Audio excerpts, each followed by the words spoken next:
Dear student, welcome to technical dope. हम लोग power system शुरू करने जा रहे हैं।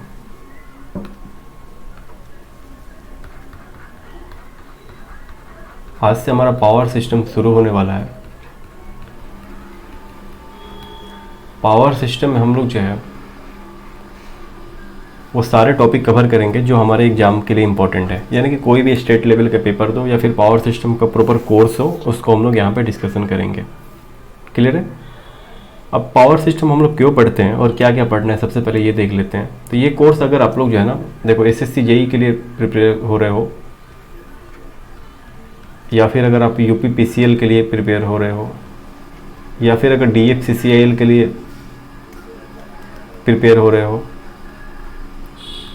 या पीजीसीआईएल के प्रिपेयर हो रहे हो, या गेटको है जो गुजरात वाला ट्रांसमिशन कंपनी में जो आया है उसके लिए हो, या फिर कोई भी स्टेट एग्जाम का हो,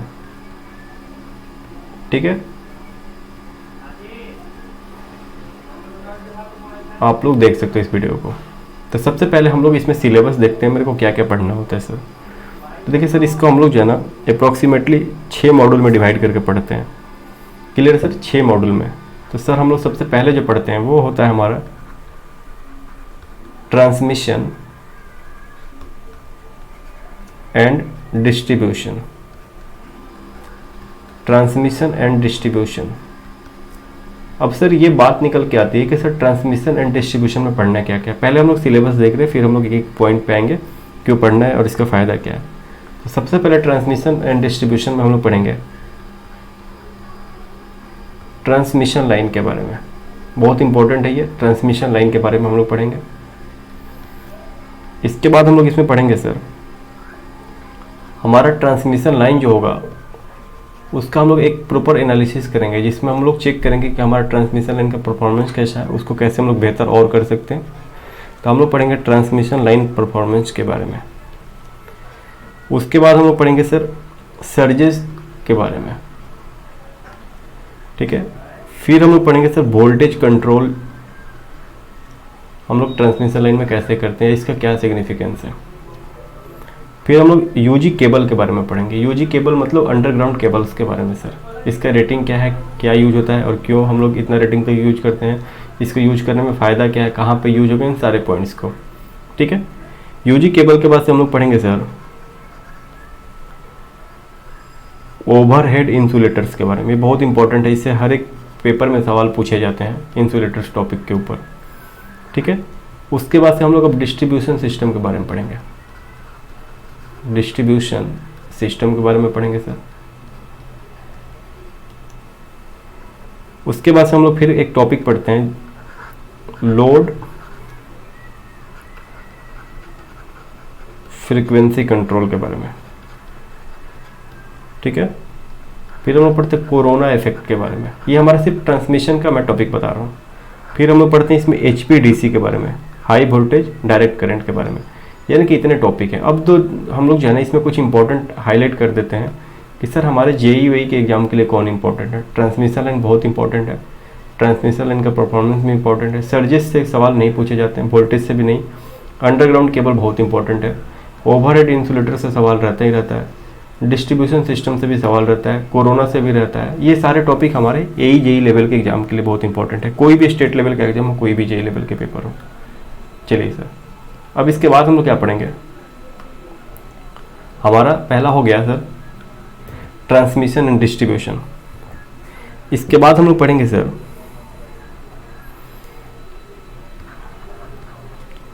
दूसरा मॉड्यूल में हम लोग जो पढ़ेंगे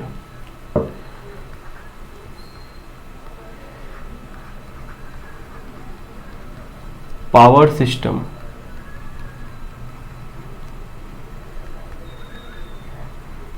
स्टेबिलिटी के बारे में, ठीक है। पावर सिस्टम स्टेबिलिटी के बारे में ये भी हमारा बहुत इंपॉर्टेंट है। और जेई लेवल के एग्जाम में तो इससे सवाल नहीं पूछे जाते, लेकिन एक आध सवाल रहता है। बाकी सारे एग्जाम में बहुत इंपॉर्टेंट है। ये गेट वेट के सब एग्जाम में तो बहुत ज़्यादा इंपॉर्टेंट है। पावर सिस्टम स्टेबिलिटी में हम लोग पढ़ते हैं सर स्टेडी स्टेट स्टेबिलिटी, ठीक है। उसके बाद हम लोग पढ़ते हैं सर ट्रांजिएंट स्टेबिलिटी के बारे में। इसमें हमारा कुछ मशीन का पार्ट यूज होता है जो कि आपको पहले से पढ़ के आना होगा। ठीक है, ये हमारा दूसरा मॉड्यूल हो गया। तीसरे मॉड्यूल में हम लोग पढ़ेंगे सर फॉल्ट एनालिसिस। अब जो है पावर सिस्टम स्टेबिलिटी में जेई लेवल के एग्जाम में अभी तक मैं सवाल नहीं देखता हूँ, एसएससी जेई में भी सवाल यहाँ से नहीं होता है। ठीक है, यानी कि फॉल्ट एनालिसिस में हम लोग जो है ना क्या क्या पढ़ेंगे वो देख लेते हैं। फॉल्ट एनालिसिस में हम लोग पढ़ेंगे रिप्रेजेंटेशन ऑफ पावर सिस्टम। ठीक है, उसके बाद हम लोग पढ़ेंगे सर सिमेट्रिकल कंपोनेंट्स के बारे में।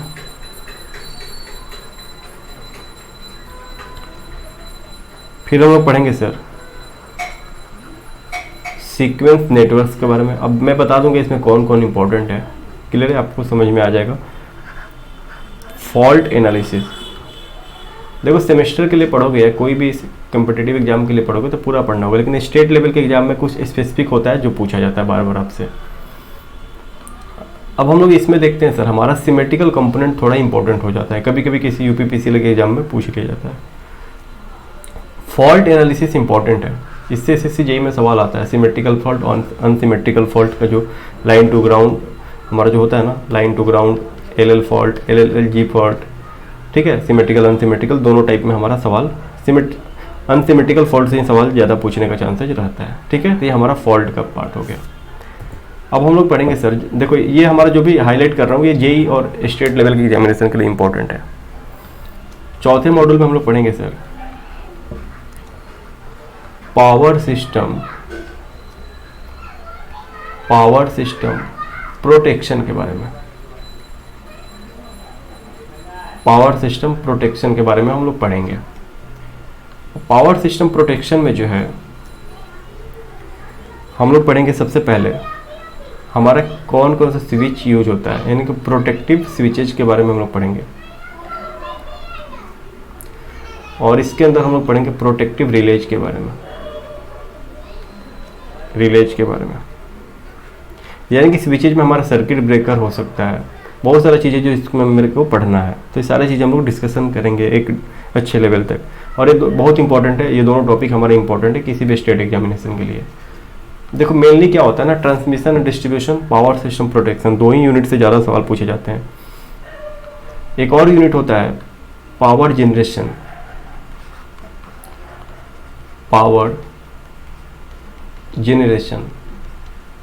इससे भी सवाल अच्छे खासे पूछे जाते हैं किसी भी एग्जाम में, 2-3 सवाल यहाँ से भी पूछ लिए जाते हैं। तो ये भी हमारा इंपॉर्टेंट टॉपिक है जिसमें हम लोग सारे टाइप के जो भी पावर जनरेशन होते हैं, thermal power plant, hydro power plant, nuclear power plant, ठीक है, विंड हो गया, हाइड्रो, मतलब सब चीज़ पढ़ेंगे हम लोग इसमें पावर जनरेशन वाले यूनिट के अंदर। ठीक है, फिर उसका पार्ट्स जो भी इंपॉर्टेंट टॉपिक्स है उसको हम लोग कवर करेंगे। ठीक है, ये हमारे सारे हो गए। अब जो है ना 6 मॉड्यूल में, यानी कि पूरा मैं पावर सिस्टम का सिलेबस ही मैं यहाँ पे बता रहा हूँ। लोड फ्लो स्टडीज पढ़ेंगे। अब देखो लोड फ्लो हमारा जो है ना, ये नॉर्मली हम लोग के स्टेट एग्जामिनेशन में इससे सवाल नहीं पूछे जाते हैं। ये सारे जो है ना गेट वेट में या फिर सेमेस्टर के अगर सिलेबस में है तो वहाँ पे इससे सवाल बनते हैं। तो इसमें हम लोग को कौन कौन सा टॉपिक पढ़ना होता है सर? पावर सिस्टम, मैट्रिसेज, फिर हम लोग को पढ़ना होता है सर इसमें लोड फ्लो सॉल्यूशन, फिर हम लोग को पढ़ना होता है सर इसमें गॉस सीडल मेथड, फिर इसमें एक और मेथड पढ़ते हैं हम लोग न्यूटन रैप्सन मेथड। ठीक है, न्यूटन रैप्सन अब आप लोग जो है ना मैथ्स वाले पार्ट में भी पढ़े हो, न्यूटन रैप्सन मेथड। ठीक है, उसके बाद एक और मॉड्यूल पढ़ना होता है हम लोगों को इकोनॉमिक लोड डिस्पैच। इससे भी सवाल पूछे जाते हैं स्टेट लेवल के एग्जामिनेशन में, इकोनॉमिक लोड डिस्पैच के बारे में। ठीक है, इन सारे टॉपिक्स को हम लोग एक एक करके कवर करेंगे। पहले हमारा टॉपिक कवर होगा सर, मैं फिर से यहाँ पे बता देता हूँ, पहले हमारा कवर होगा ट्रांसमिशन एंड डिस्ट्रीब्यूशन बहुत अच्छे लेवल पे, मैक्सिमम पावर सिस्टम का सवाल यहीं से कवर हो जाता है। फिर फॉल्ट में हम लोग जो इंपॉर्टेंट है वो पढ़ लेंगे, फिर हम लोग पावर सिस्टम प्रोटेक्शन पढ़ेंगे, उसके बाद ही सारे टॉपिक्स को कवर करेंगे। ठीक है, जो हमारा स्टेट लेवल का एग्जामिनेशन है उसमें हम लोग जो है ना जो भी सिलेबस है उसको हम लोग कवर करते हुए आगे बढ़ेंगे सर। ठीक है, अब हम लोग जो है इसमें देखते हैं कि सर हमारा पावर सिस्टम का डेफिनेशन होता क्या, व्हाट इज पावर सिस्टम। हमारा क्वेश्चन हो जा सकता है सर कि व्हाट इज पावर सिस्टम।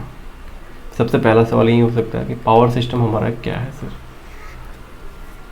इसमें आप लिखोगे ए सिस्टम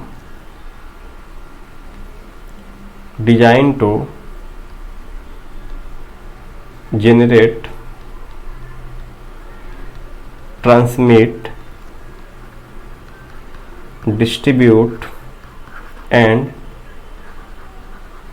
consume पावर। यानी कि हम लोग एक वैसा सिस्टम डिजाइन करते हैं, पावर सिस्टम के अंदर पढ़ते हैं जिसमें हमारा जनरेशन भी हो पावर का, ट्रांसमिट भी करे, डिस्ट्रीब्यूट भी करे और पावर कंज्यूम भी हो। क्लियर है। अब सर एक एक का सिग्निफिकेंस है कि हमारा किसका कौन सा रोल होगा। ठीक है, तो हम लोग थोड़ी देर बाद देखते हैं। हमारा सबसे पहले पावर जनरेशन होगा, फिर उसके बाद से हम लोग करते हैं पावर को स्टेप अप ट्रांसफार्मर लगाते हैं, फिर हम लोग उसका ट्रांसमिशन कराते हैं, फिर स्टेप डाउन करके सब ट्रांसमिशन लेवल पे ले आते हैं। वहाँ से हम लोग लार्ज कंज्यूमर जो होते हैं उनको हम लोग पावर देते हैं। ठीक है, उसके बाद से फिर हम लोग क्या करते हैं, एक बार और स्टेप डाउन करते हैं, फिर हम लोग सेकेंडरी में आ जाते हैं। यानी कि हम लोग वहाँ से क्या करते हैं सर, हम लोग मीडियम लार्ज कंज्यूमर को और जो है हाउस होल्ड जो भी है, जो हमारा सिंगल फेज या 440 वोल्ट लाइन टू लाइन और 230 वोल्ट लाइन टू फेज हमारा वोल्टेज जो हमारे घर में मिलता है वहाँ तक हमारा आता है, उसको हम लोग पढ़ेंगे एक एक करके डिटेल में। ठीक है, अब उससे पहले हम लोग जो है ना कुछ यहाँ पे पॉइंट पढ़ लेते हैं। यानी कि सबसे पहले पढ़ते हैं सर कि objective of power system design. Objective of power system design, सबसे पहले हम लोग इसको पढ़ते हैं सर। सबसे पहले हम लोग हमारा पावर सिस्टम डिजाइन का ऑब्जेक्टिव क्या क्या होता है वो हम लोग समझते हैं। तो सबसे पहले हमारा ऑब्जेक्टिव क्या होगा sir, cost per unit of electrical energy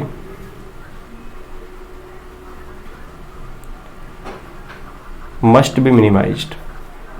ठीक है, मस्ट बी मिनिमाइज्ड। यानी कि हम लोग क्या चाहेंगे सर कि हमारा जो है ना इलेक्ट्रिकल एनर्जी का कॉस्ट हो वो क्या हो जाए, हमारा मिनिमम से मिनिमम रहे।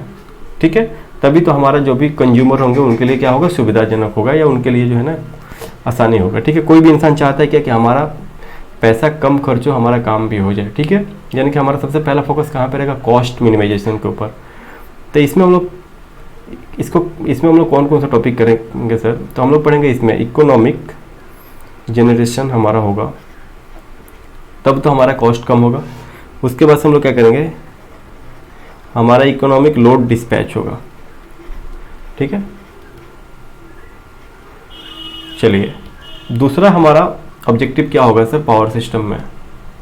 दूसरा ऑब्जेक्टिव होगा कि हम लोग जो है रेटेड वोल्टेज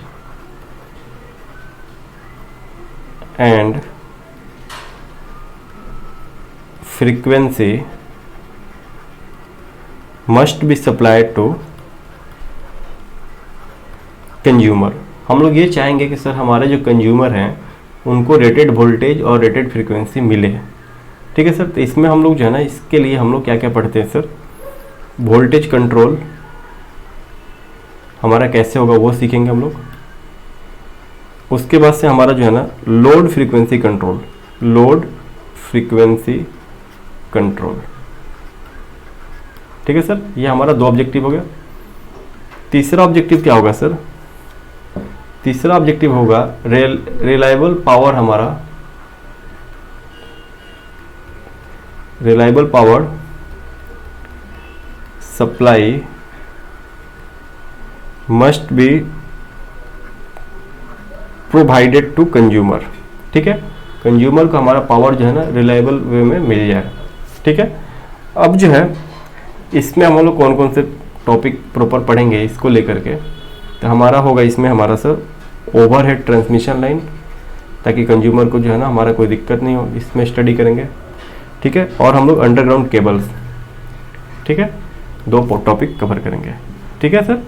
अब देखते हैं चौथा हम लोग करेंगे सर कि हमारा जो पावर मिल रहा है कंज्यूमर को, उसमें हम लोग क्या करेंगे सर कि हमारा इफेक्टिव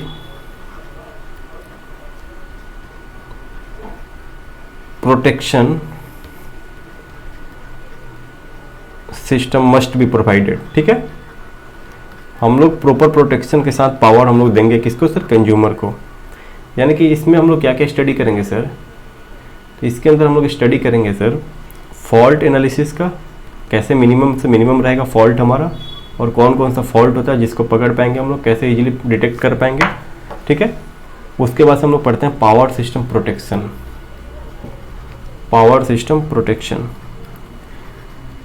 ठीक है। ये 2 टॉपिक हमारा इसलिए पढ़ते हैं ताकि हम लोग इफेक्टिव प्रोटेक्शन हम लोग दे पाए किसको सर, कंज्यूमर को। 5वां ऑब्जेक्टिव है पावर सिस्टम का सर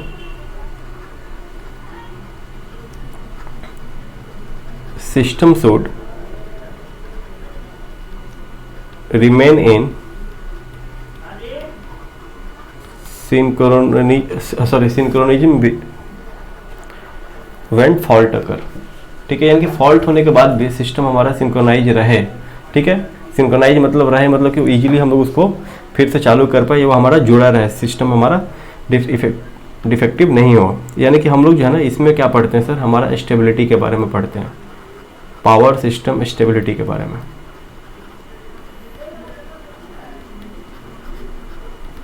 क्लियर है, ठीक है। इसमें हम लोग पढ़ते हैं पावर सिस्टम स्टेबिलिटी के बारे में। यानी कि हम लोग क्या क्या चाहेंगे सर, हम लोग चाहेंगे कि हमारा जो है पावर सिस्टम का ऑब्जेक्टिव क्या होना चाहिए, यानी कि पावर सिस्टम का ऑब्जेक्टिव होना चाहिए कि कॉस्ट हमारा कम हो जाए, रेटेड वोल्टेज रेटेड फ्रीक्वेंसी मिले, रिलायबल पावर सप्लाई मिले कंज्यूमर को, इफेक्टिव प्रोटेक्शन मिले, सिस्टम शुड रिमेन सिंक्रोनिज्म रहे किसके साथ, फॉल्ट अगर होने के बाद भी, तो उसमें हम लोग स्टेबिलिटी के बारे में पढ़ते हैं। अब हम लोग जो है ना कुछ पावर जनरेशन देखते हैं सर कि हमारा पावर जनरेशन कितना होता है इंडिया में, और हमारा कहाँ से कितना % जनरेट होता है। तो हम लोग इंस्टॉल्ड कैपेसिटी के बारे में सबसे पहले देखते हैं कि इंडिया में कितना इंस्टॉल्ड कैपेसिटी है, ठीक है सर। तो हमारा जो पावर का है वो सेक्टर वाइज डिवीजन किया हुआ है, सेंट्रल सेक्टर का है, स्टेट का है, प्राइवेट का है, ठीक है। यानी कि 3 डिवीजन है इसका। यानी कि अगर सेक्टर का बात करें सर तो हमारा 3 पार्ट है, सेंट्रल लेवल पे है, स्टेट लेवल पे है, प्राइवेट कंपनीज भी हमारा क्या करती हैं सर, पावर सिस्टम यानी कि हमारा पावर को सप्लाई करती हैं, क्लियर है। यहाँ हम लोग मेगावाट में लेते हैं कितना पावर कौन सप्लाई करता है, यहाँ परसेंटेज ऑफ टोटल पावर का, ठीक है सर। जितना पावर हमारा इंडिया में यूज होता है, जितना पावर हम, तो सबसे पहले हम लोग देखते हैं सर सेंट्रल सेक्टर में। सेंट्रल सेक्टर में जो है 94027 मेगावाट हमारा पावर सप्लाई होता है वहाँ से, यानी कि टोटल पावर सिस्टम का 25.2% इन टोटल पावर का, क्लियर है। अब वहीं अगर हम लोग जो है ना स्टेट सेक्टर को देखें, स्टेट सेक्टर जो है हमारा 103,617, यानी कि ये टोटल हमारा होता है 27.8% स्टेट सेक्टर पावर सप्लाई देते हैं, ठीक है। उसके बाद से प्राइवेट सेक्टर कितने % है अभी तक इंडिया में, प्राइवेट सेक्टर जो है ये है सर 175,050, यानी कि हमारा ये टोटल कितना हो जाता है 47%, देख रहे हो यहाँ पे। यानी कि जितना पावर देखते हो आप लोग, तो प्राइवेट कंपनीज भी हमारा यहाँ पे बहुत सारी पावर को मतलब इतना 47% टोटल पावर का हमारा क्या करती है, जनरेशन या डिस्ट्रीब्यूशन जो भी बोलो करती है, ठीक है सर। टोटल मेगावाट कितना हमारा कैपेसिटी है 372,693, ठीक है, इतना हमारा कैपेसिटी है इन मेगावाट। अब जो है हम लोग ये देखते हैं कि पावर जनरेशन हमारा जो है कौन से यूनिट से कितना होता है, यानी कि अब हम लोग देखेंगे पावर जनरेशन, यानी कि पावर जनरेशन में हम लोग जो है यहाँ पे सोर्सेज देखेंगे कि कौन कौन से सोर्स से कितना % हो रहा है। यहाँ हम लोग मेगावाट में देखेंगे, यहाँ हम लोग परसेंटेज ऑफ टोटल देखेंगे, ठीक है।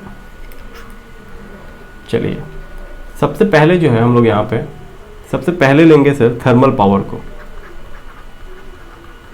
थर्मल पावर सर ये हमारा जो है 231421 मेगावाट हमारा जनरेट करता है थर्मल पावर से, यानी कि टोटल परसेंट कितना है इसका है 62.1% हमारा इसका कंट्रीब्यूशन है थर्मल पावर स्टेशन का। ठीक है, अब हम लोग जो है ना हाइड्रो इलेक्ट्रिक को देखते हैं। हाइड्रो इलेक्ट्रिक पावर ये जो हमारा कंट्रीब्यूशन देता है 45699, यानी कि ये बहुत ही कम है एज कम्पेयर टू थर्मल, यानी कि 12.3%। ठीक है, उसके बाद से हम लोग देखते हैं sir nuclear power plant. Nuclear power plant का जनरेशन कितना है सर 6780, यानी कि हम लोग इसको 1.8% बोलते हैं सर टोटल पावर का। न्यूक्लियर हो गया। अब हम लोग जो है ना लास्ट में देखते हैं सर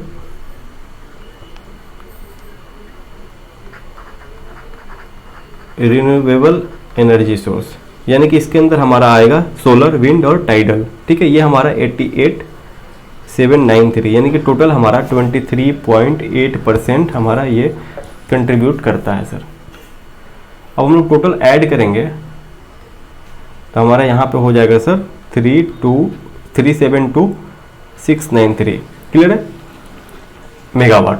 अब यहाँ पे आप क्या देख रहे हो कि सर सबसे ज़्यादा हमारा किसका योगदान है? सबसे ज़्यादा हमारा थर्मल का योगदान है 62.1% थर्मल पावर प्लांट का। सबसे कम किसका है सर? न्यूक्लियर का। ये भी सवाल पूछा जाता है 1.8%। ये हमारा जनरेशन का रेशियो हो गया। अब हम लोग जो है ना नेक्स्ट डे से ट्रांसमिशन लाइन अपना शुरू करेंगे। ठीक है सर, तो हमारा नेक्स्ट वीडियो जो होगा ट्रांसमिशन लाइन के ऊपर होगा।